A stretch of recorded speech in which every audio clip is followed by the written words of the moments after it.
Joseph Stiglitz is a Nobel Prize-winning economist and professor at Columbia University. He was awarded the Nobel Memorial Prize in Economic Sciences in 2001 and is a former senior vice president and chief economist of the World Bank and a former chair of the U.S. Council of Economic Advisors. Known for his pioneering work on asymmetric information, Professor Stiglitz's research focuses on income distribution, climate change, corporate governance, public policy, macroeconomics, and globalization. Welcome to Columbia BizCast. I'm your host, Fahad Ahmed, and in this episode, I'm thrilled to bring you a conversation between Professor Stiglitz and Glenn Hubbard, Dean Emeritus and the Russell L. Carson Professor of Finance and Economics, as they delve into Professor Stiglitz's latest book, The Road to Freedom: Economics and the Good Society. It's a profound discussion that explores the intersections of economics, policy, and society, providing all of you with an in-depth understanding of Professor Stiglitz's vision for a better economic future. You'll hear him argue that it's time for the United States to articulate a broader conception of freedom, one that enables citizens to realize their economic potential through good education, access to healthcare, job opportunities, and livable wages.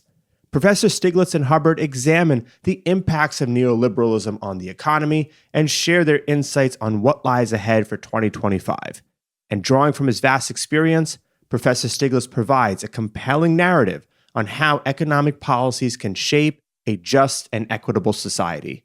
Enjoy the episode. Here's Professor Hubbard to start the conversation. The word freedom is loaded for the public, and it's also loaded for economists and for people who think about political economy. We just had an election in this country that was a bit of a thunderclap, and it sort of laid bare debates about both economic policy and economic relationships among three things: individuals, markets, and the state. And we'll probably talk about all those boundaries this evening. Going deeper and gets to the subject of Joe's great new book, there are political economy cross currents about the word freedom. Conservative thinkers going back centuries generally think of the concept of freedom as freedom to, the ability to do something, to have something out of your way. More progressive notions of freedom are often freedom from, the protection from something. We'll talk about this cross current. Now, it's great to have a conversation with Joe on this subject. I consider Joe a teacher of mine, and certainly a wonderful scholar and mentor, and somebody whose work not only wins a Nobel Prize in our profession, but has had enormous impact on public policy, both directly through his ideas and indirectly through his public service. The new book that Joe has, I'll do my best to be like Oprah Winfrey, probably not as good, but I'm going to give it a shot. The Road to Freedom: Economics and the Good Society. And I highly recommend this book. So let's get to it. I want to start, before we get into the ideas of freedom and the book's theme, just about some economic concepts. So how do you think about the role of economics in the subject of the book? And then I'm going to turn to political economy. What's economics have to do with this? Well, economics has related to this in two ways. Economists have long been involved in the subject, going back to John Stuart Mill in the 19th century, who wrote a book on liberty, which was has been one of the central books talking about that subject for 200 years. And then in the middle of the last century, two economists, Milton Friedman and Friedrich Hayek, weighed in on the subject. Milton Friedman wrote a book, Capitalism and Freedom, where he argued that economic freedom was necessary for political freedom, and that at the core of economic freedom, he argued, was restricting what the state could do. It was a minimalist state, and gave rise to he's thought often as the father of what is called neoliberalism, which has become was a major doctrine of the last 40, 50 years. And if you just parse out the word, neo means new, and liberal is about freedom. And I argue in the book, there's nothing new about it. It's actually old, and he doesn't get the word freedom right, and that's what a lot of the book is about. I want to come to exactly that point, Joe, but on what you were saying about Friedman and Hayek, both did believe that economic freedom was important far beyond economics, that it was critical for social freedom. The liberalism to which they refer is classical liberalism too. So can you go back for us, for everybody in the room, and kind of trace the arc from classical liberal political economy thinkers, Adam Smith and that ilk, to Hayek, Friedman, and the modern political neoliberal movement? So let me just make one comment about Hayek in that, because Hayek wrote this book, Road to Serfdom. I have it here. I'm going to talk about it. This is actually a first edition. It belonged to a member of the Harvard Economics Department. Okay. I bought it at Baker Library for 75 cents. So and his view was very similar to Milton Friedman's. He wrote in 1944. Friedman was about 1960. 62. 62. And he wrote the book in the moment of Keynesian economics, where we just emerged from the Great Depression, and Keynes argued that there was an important role for government to maintain the economy at full employment, and it was the welfare states in Scandinavia were growing up, and those ideas, and right after that, UK adopted the National Health Service. So what he worried was this increasing role of government would lead to set us on the road to serfdom. That's the title. So that too large a role of government would lead to authoritarianism. So now to answer your question, Smith was actually much more ambiguous about the role of the state than Milton Friedman.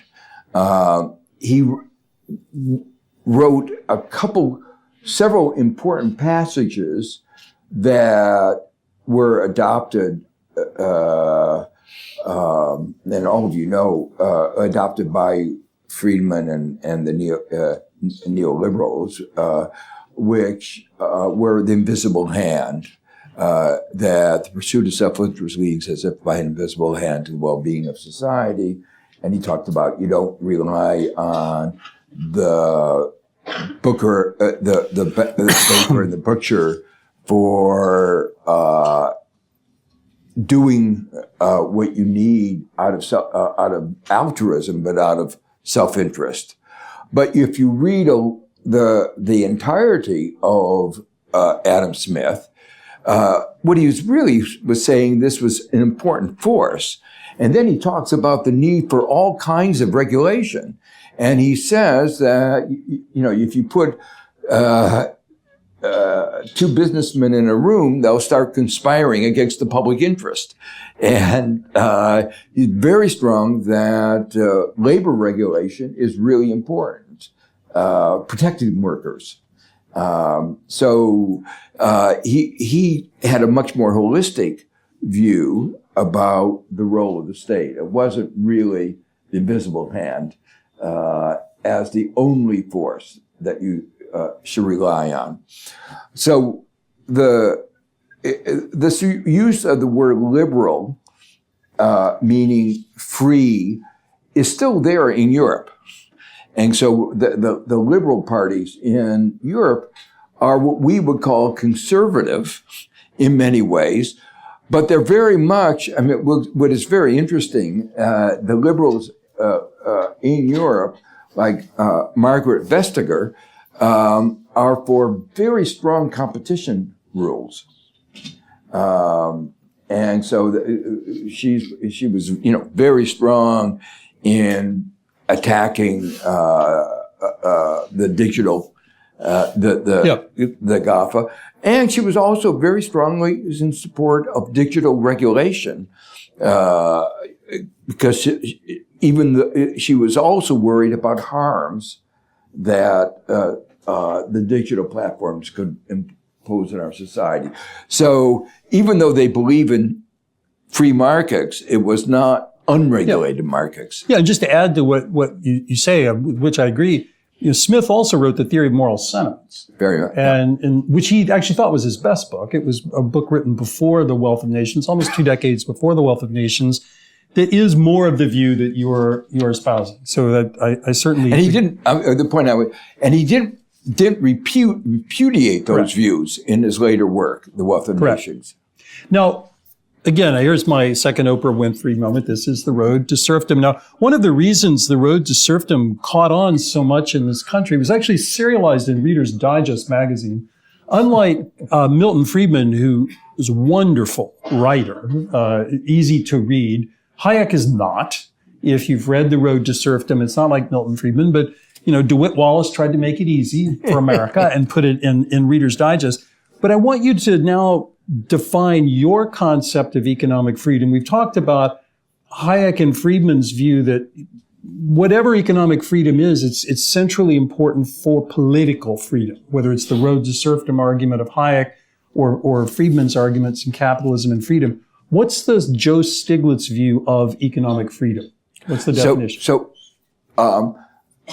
It's both of the elements that you talked about.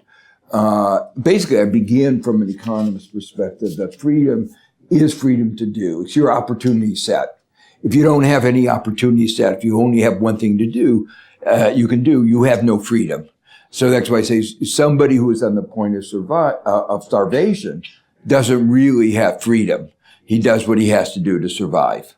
So if you expand the opportunity set of the choices that people have, that's expanding their freedom.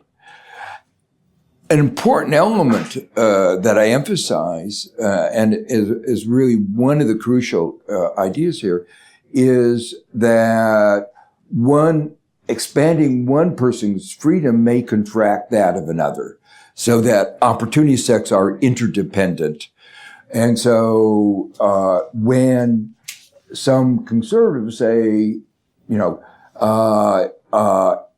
wearing a mask takes away my freedom, part of my response is yes, but if you give a disease to somebody else and they die, you're taking away their freedom.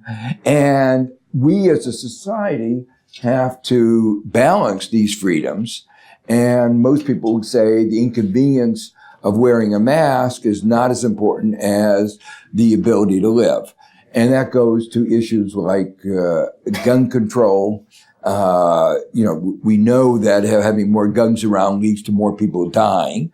And the right to carry a gun, AK-47, has to be balanced with the right the right to live and the mass murders and the freedom from fear that FDR talked about.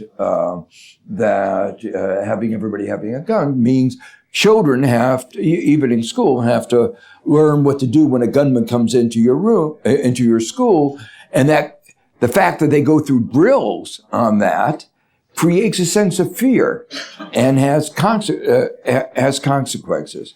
So part of the argument here is that society has to recognize these interdependence and make judgments. And in some cases, those judgments are easy. I think in the cases I just gave, they're easy. Some cases, they're more difficult. And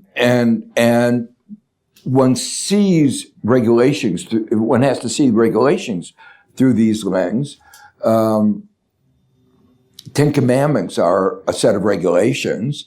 The regulation, thou shalt not steal, it constrains the freedom of the thief, but the expansion of the freedom to have property and to not worry about the thief is greater than the deprivation. So that's part of, that expanding that potential. Now, one of the things that maybe I didn't emphasize enough, but one has to recognize is a lot of the discussion of freedom and what really worried Milton Friedman on this was government taking away people's freedom. So, I talk about one person taking away another person's freedom, and there is a lot of concern about government doing that. And I emphasize more the role of society, government, collective action in doing two things. One of them, balancing the freedoms in the way I just described, and enforcing those, the freedom to pollute versus the freedom not to be killed from pollution, or our earth burning up. But the other one is collective action, expanding everybody's opportunity set through coordination, for instance. There are market failures called coordination failures. An example I give is stoplights, which are a simple regulation that takes away your freedom in some sense, that you can't go until it's green. And yet, if you didn't have that regulation and you're in New York City, you have gridlock. And so nobody can move. So having a coordination which restricts your freedom in some sense expands freedom in a more meaningful sense. And that is a metaphor for a lot of things. So, for instance, it's a metaphor. We wouldn't be here in the way we're having this conversation, perhaps, if we hadn't had the vaccine in COVID-19. That vaccine was based on the mRNA platform that government had financed. And government financed most of the warp, the rapid development, very rapid development on that platform. But if government is going to do that, we couldn't each do that on our own. And probably no private company would have had the resources to do it on its own, to take that risk. Although, to be fair, Operation Warp Speed also has Hayekian elements too. I'd say the government allowed private firms to do the work. It committed to buying things but didn't regulate it. So it's probably both. But before we leave this, I wanted to ask you, is your view of economic freedom no or yes but to the neoliberals? It's more on yes but. It's more what I'm saying is you need regulations, but you also need to give scope for individuals to do. If you take away the individual's ability to do things is at the core of freedom and at the core of a successful economy. So there was a grain of truth, but they went too far. And so one tease I give Friedman is he wrote a book with his wife called Free to Choose. Yep. And what I say is really it should have been called Free to Exploit, because he says you should strip away all the regulations. And my response to that is, when you do that, you wind up with monopolies, like Smith pointed out, and they exploit you through market power. And going back to some of my own earlier work, asymmetric information, there are lots of ways that firms can exploit imperfections of information on the part of consumers. And government has a role in stopping that. And we all know, you need banking regulation. None of us could really monitor the banks on our own. And that there's a role for a government to provide that kind of oversight. Let me ask you about another strain in this. I don't think you speak about it too much in the book. Another Columbia luminary, it was Karl Polanyi, who spent part of his career here. And is part of your view similar to his? So instead of just saying there's individuals and there's markets and there's the state, he has this sort of connective tissue of communities and a fuzzier notion of rights. How do you feel about that? Is that part and parcel of what you're talking about, or something very different? much, very much so. And what I call for in the last part of the book, when I try to say what is it that we ought to be striving for, is that you really need a rich taxonomy of institutional arrangements that. It's a critique of central planning as well. That's not going to work.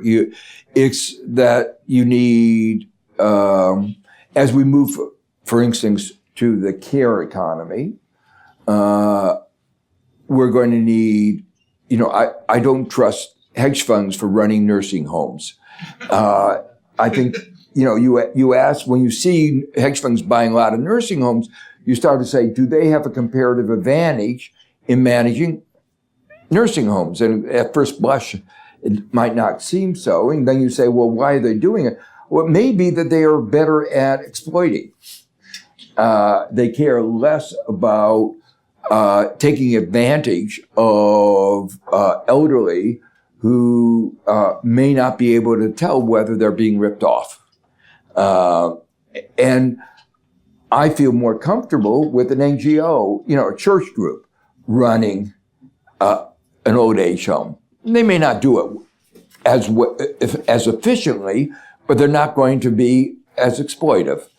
And we have lots of institutional arrangements that, sometimes I think our dichotomy into market and state is too narrow. Agreed. And by enriching it, we can start thinking more about both checks and balances, each on the other, but also about what kinds of institutions are appropriate for different tasks that we have in our society. And now I'm, of course, imagining the two of us having this conversation in a Presbyterian nursing home in 10 years, so we'll see.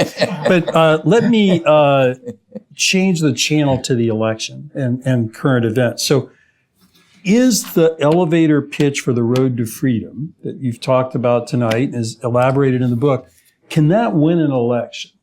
We just had an election, different concept seemed to prevail. So can it win an election, and if not, why not? I think it can.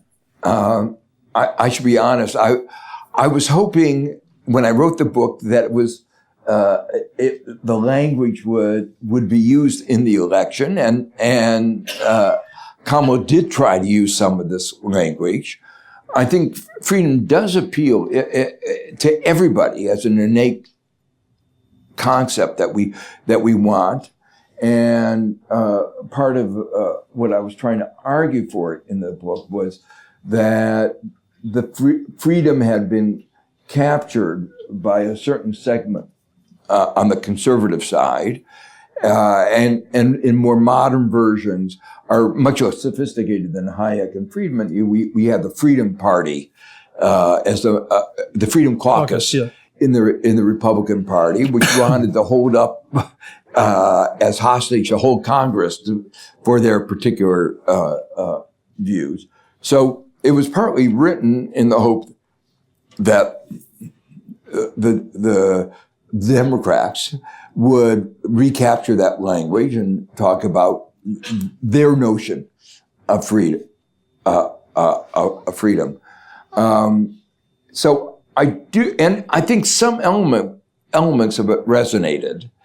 I think that under my interpretation, underlying a lot of what happened in this election was a sense that it was really about a lack of freedom, a lack of people feeling that that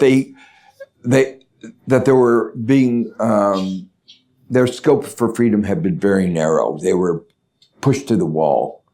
It's partly that advertising and had increased their aspirations. I think inequality, there's some evidence on this, empirical evidence, that when you have a lot of inequality, there's an effect called keeping up with the Jones, and that leads people to want to, everybody wants to have more. And there's some empirical tests we can talk about of how people have tried to verify this kind of effect. But it is very clear that a lot of people feel, even though incomes here are so much higher than in poorer countries, they feel they're barely getting by. And that what is unambiguously clear is standards of living for large portions of the population have stagnated. And, Case and Deaton have written the book Deaths of Despair, which is a physical manifestation of this kind of despair. And I think the feeling was that establishment figures like Biden and Harris were not likely to deliver anything. And a view that government was not going to do anything no matter what, who got elected. And so you might as well stick it to the establishment. That I think was one opportunity, though, may be that I don't think to the extent that you would call the Trump administration conservative, it's not wedded to neoliberalism in any stretch of the imagination. No. So there may be a chance for grafting onto opportunity, about participation. They may use different words, but they may be closer to what you're saying. I do, though, want to turn directly to Trump himself. So your phone rings. It's Trump calling from Mar-a-Lago. He wants you to join him for the buffet with a well-done cheeseburger. He just called me recently. As your main I'm okay. No, so you're there. Now, here's the question. So you're there. The well-done cheeseburger is in front of you, and the question is, what elements of Stiglitzian economic freedom fit the themes of Trump's election victory that you could emphasize? So not you're lecturing him, but you know why he won. You know his themes. Is there any mapping of that to your book? And no is an okay answer, if that's the answer. That's a hard question. I think that some of it, like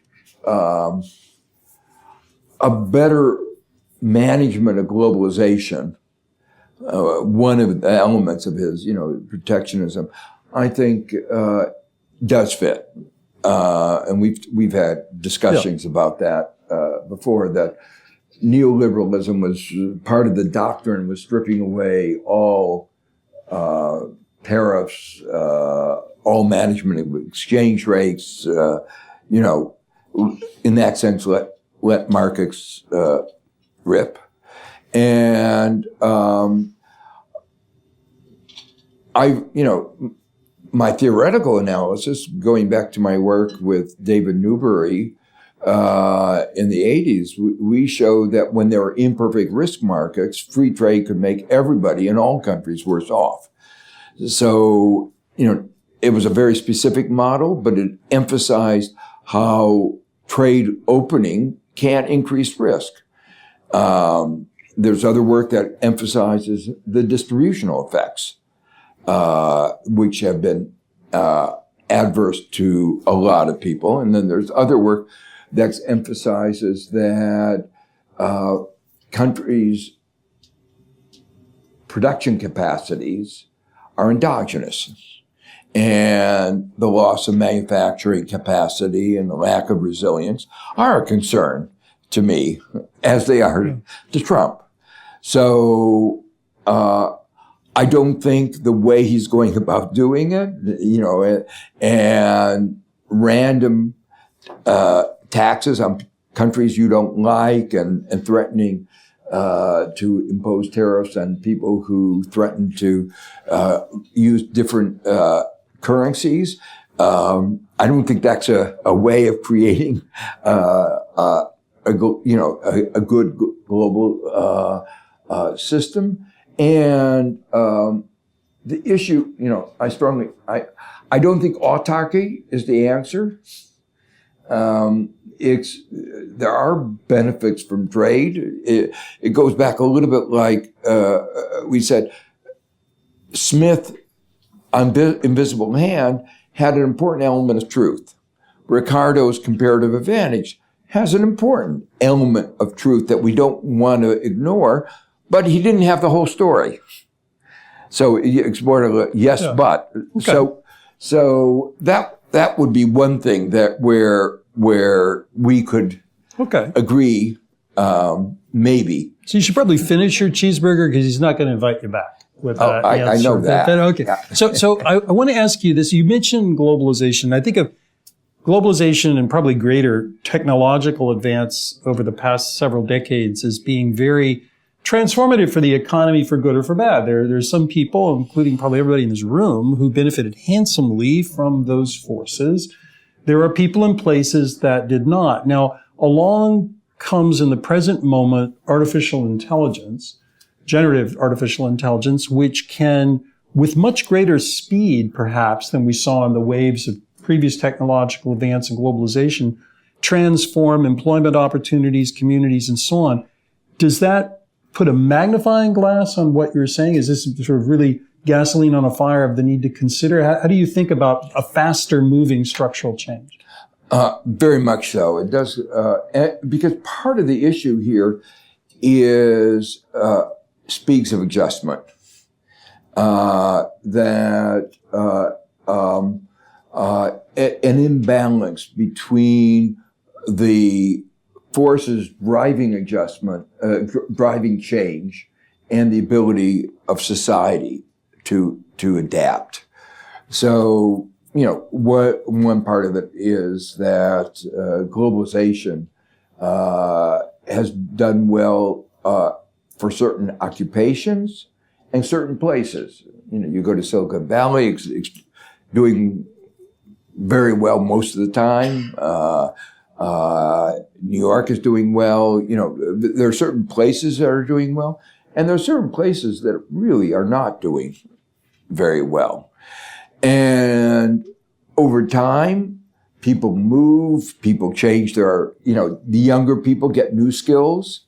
So, I think both you and I have a faith that there can be adjustment, but in the very short run, you've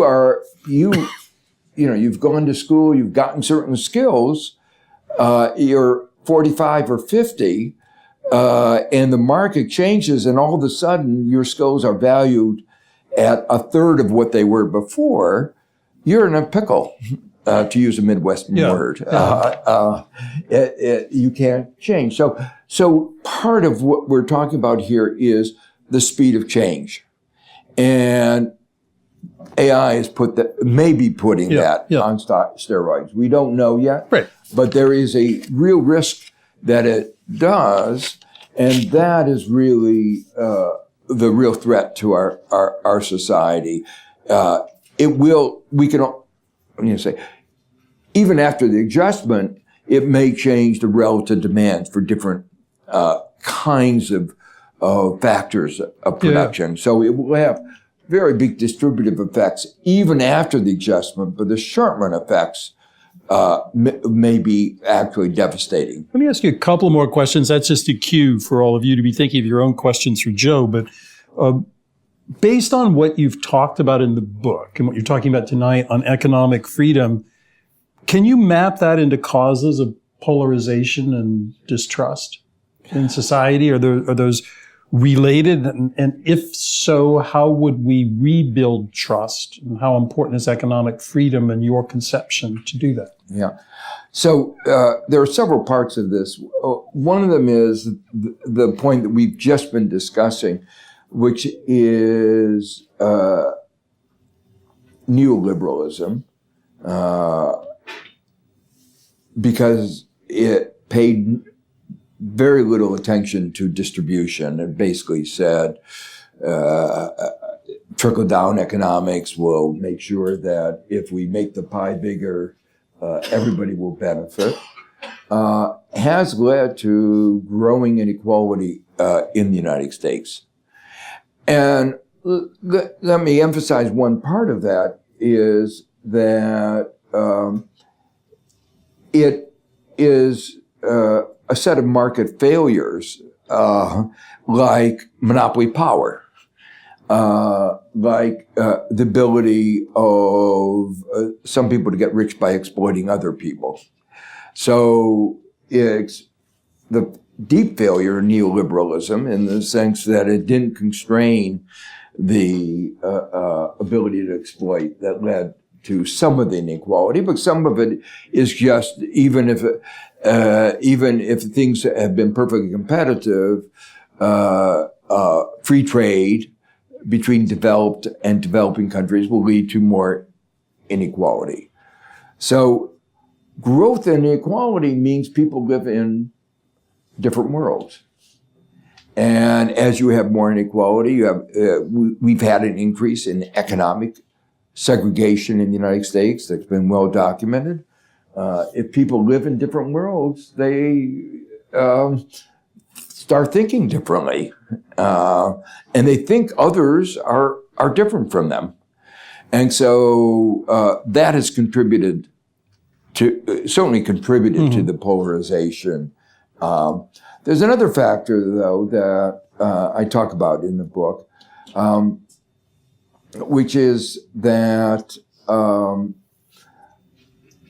all of us, our views are affected by the media, what we read. And we've decided in the United States to delegate that almost totally to the market. Other countries have, like BBC, the UK, there's at least, there's a private sector, but there is an attempt to have a media that has a broad spectrum of views and deliberately keeps an open page, if you want to think of it that way. U.S. has a very polarized media, and I think that's contributed a lot to polarization in the United States. That's a big challenge of how do you keep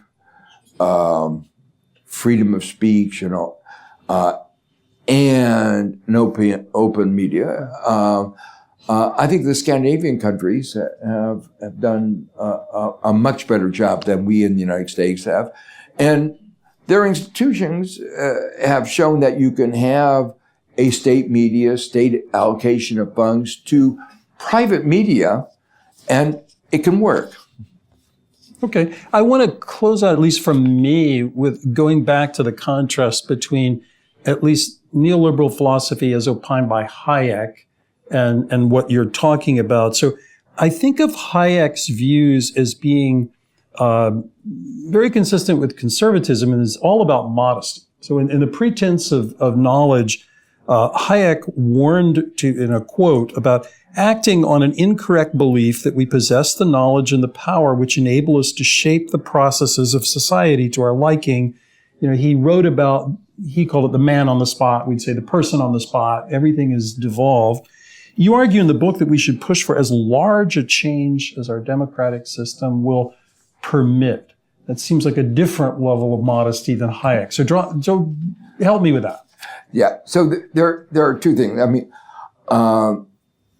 first let me say, I think Hayek in many ways was much more sophisticated than Friedman. and a much better grasp of the benefits of market economies. Most of what you study in economics today is based on equilibrium theories where there's no societal change. Those of you who have to study macroeconomics know the models DSGE, dynamic stochastic general equilibrium model. They think the proponents of those think their models are great because they're dynamics, they're stochastic, they're general equilibrium. What could be wrong with that? Well, what's wrong with it is the word equilibrium. The world is never in an equilibrium. And to study macroeconomics from the framework of an equilibrium may be a tool, but don't confuse a tool with the world. And we've seen enormous changes. I mean, artificial intelligence was not part of that model. And what that will be doing to our society, we can't predict that perfectly. That would be an example of the limitations on our knowledge. So that's what Hayek was emphasizing. And in some sense, I would go even further, that the economic system, it's more in the spirit of Schumpeter, the economic system creates the changes that keep the system out of equilibrium. That a good economic system creates innovations. Innovations can't be exactly predicted. And therefore, there's an inevitable part of a well-functioning economic system that is never in equilibrium. So that's what he's emphasizing, and I agree with that very strongly. The fact that that is the case means that we cannot know for sure what we're going to do, what we ought to do, how optimally to adjust. And that means that's an argument for moving slowly, or not too rapidly, because you don't know if you take a big jump where that will bring you.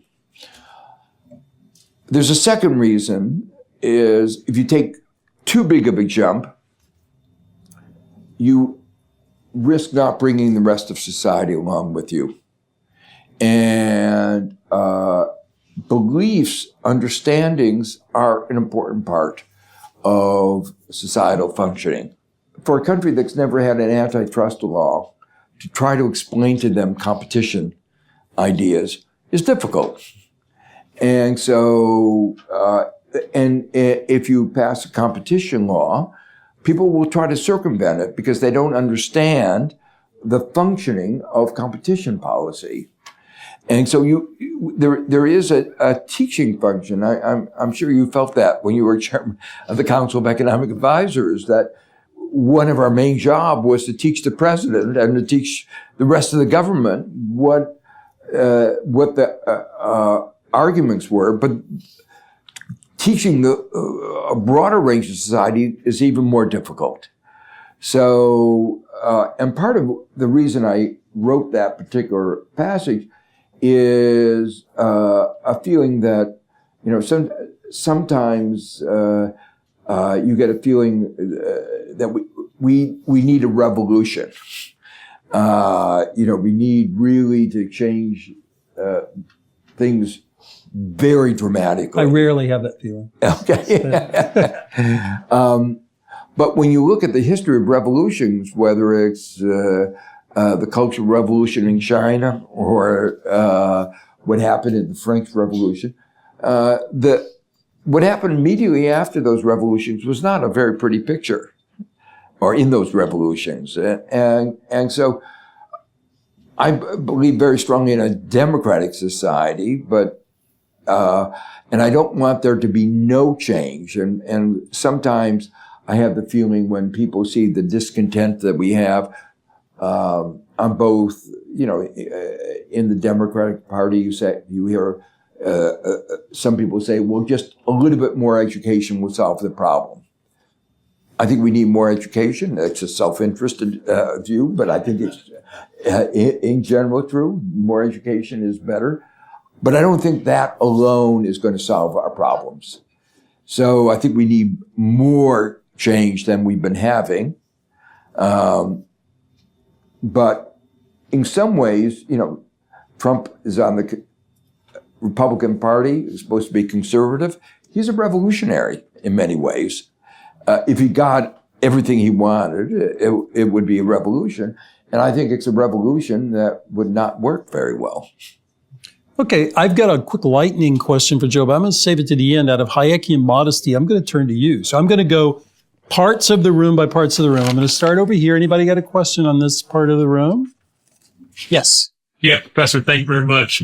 Just to your point about revolution, do you think that that's something inherent, intrinsic, that is a foregone conclusion? Obviously, we've seen Russia, China, France, as you mentioned. Is there one coming in the U.S.? And if so, what's the time frame? Please let me know so I can be sure that. I don't think so. We hopefully have institutions that that provide guardrails, and they were intended to provide those guardrails. I mean, we have a system of checks and balances that almost, I don't want to say guarantees gridlock, which is the negative side, but makes change really difficult. And so even a revolutionary, if he stays within the guardrails, very hard to move very much. And that, I'm sure your frustration was a frustration when I was in government. But then you understand when you see a revolutionary why those guardrails are so important. And I think all of us pray that there isn't another January 6th kind of thing where there's an attempt to overturn those guardrails. Middle of the room. Yep. Professor, thank you so much for both your time. So I know we talked about AI as an accelerant for globalization, but wanted to focus back on some of your earlier work regarding information asymmetries. So I'd like to get your thoughts on, if you think AI is going towards widening that information gap, because you're having a lot of these corporations expend a significant amount of their CapEx into AI technologies, or it's going to shorten the gap, because if I'm someone that I could literally go on ChatGPT and query something and get a high-level summary of information. So I'd love to get your thoughts on that. Yeah, that's a great question. Let me partially answer going back one stage in our evolution of technology. When computers came up and internet developed, there was a lot of feeling that the internet would significantly reduce information asymmetries and would eliminate the search. And so all the models in macroeconomics where there's search would be irrelevant. You just type in, where are the jobs, and you don't have to go running around to different places, and you get markets working perfectly. No asymmetries of information. Well, what we found out was that wasn't true, and that's because while the market, for two reasons. One is the market convey price information very efficiently. The internet could convey price information very efficiently. It couldn't convey the rich, textured, qualitative, so we still interview candidates. When we hire people at Columbia, we don't just look at the internet. We actually talk to them. And so the dimensionality of the space is so large that it can't be conveyed over the internet. The other point is that it turns out that some people are better at using the new technology. And so you wind up, and in this particular case, some people were able to use computers and internet to start doing AI. And so you opened up new, and you have a digital divide. So you opened up new inequality. I expect the same thing will happen here. There'll be some increase of inequality associated with those who who know more about AI. But on the usage side, there'll be some reduction. And so it'll be two-sided. Okay, on this side of the room, yeah, right there. Go for it. Yep.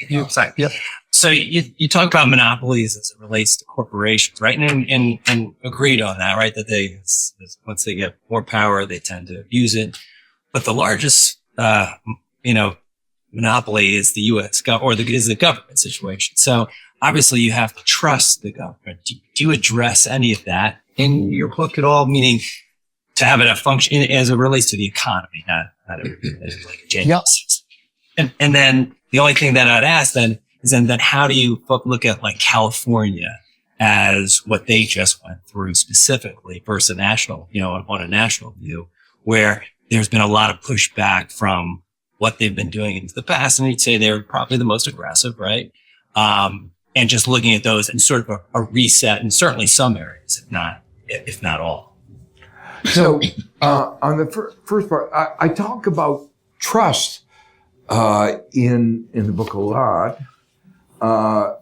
because one of the points I try to make is that the nature of the economy actually affects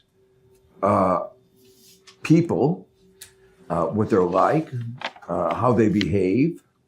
If you have an economy where the only, and this is very much in the Smithian tradition, if you have an economy which values only making money, you'll create more people who think materialistically, and there's a little evidence that we as economists train people to be more selfish. There's no doubt that when you do studies of students, that economic students are more selfish. And maybe they come to us that way. We don't. And that's the question. Yeah. Is it selection effects, or do we actually help create more selfish people? And I think there's evidence of both, that they are self-selected to be more selfish, but we work hard to we succeed in making them still more selfish. And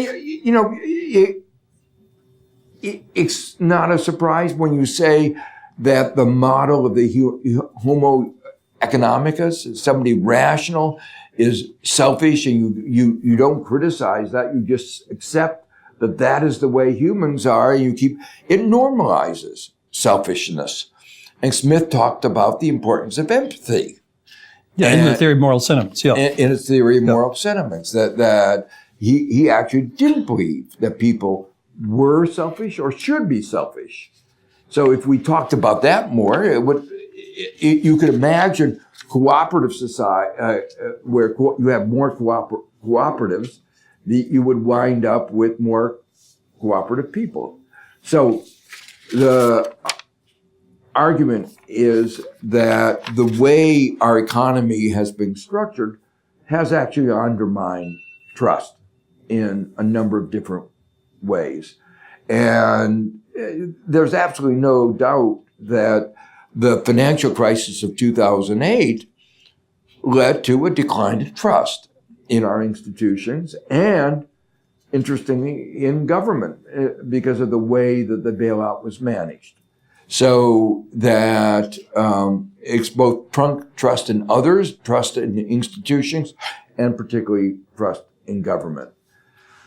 So I'm going to grab this mic back to have like a 1-minute lightning round with you so we can let these folks go to a reception with you. So here's my lightning round question of you. 10 years from now, what will be the most popular concept of economic freedom in the country?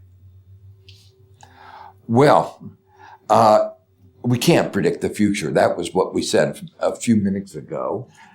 So I'm not going to quite answer your question in terms of prediction. Let me tell you what my hope is. And well, I hope the stock market's higher tomorrow, but I'm not sure that it will. Well, my prediction is partly that the current Trump administration will be a total failure, and we will have then a more reasonable government, whether Republican or Democrat. I mean, the Republicans. But my hope is they'll reject, become a normal party, and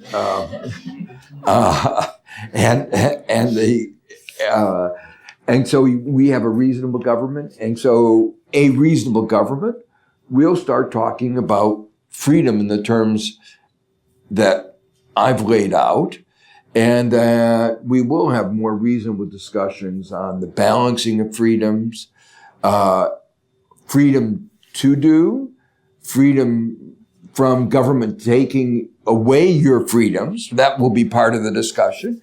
But it will be a discussion about how do we balance these freedoms, and how do we more precisely conceptualize the different freedoms that we have. And so, I hope my book puts this subject back on the landscape of discourse, and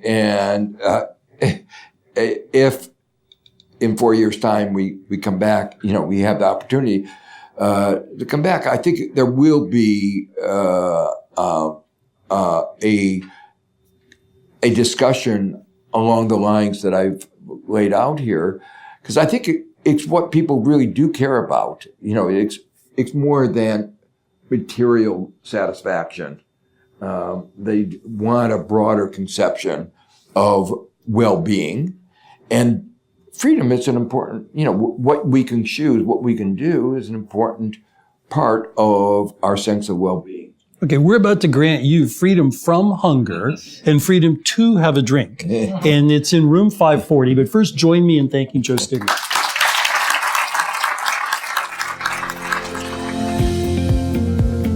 I hope you enjoyed hearing that conversation between Professor Stiglitz and Hubbard. Quick closing words from me. Professor Stiglitz discussed the connection between freedom and a person's opportunity set. As business leaders, it's important to create opportunity and choice in the work and careers our people have. As we're driving change and transformation in our organizations, ask yourselves how you're creating moments for your people to develop new skills and advance their careers. Ultimately, you'll have a more engaged and satisfied workforce, leading to increased retention and improved performance for both the employee and the organization. Stay connected with CBS to learn more about how the school is helping students and alumni develop their skills and tools through education and research by following us on social media. Thanks for listening.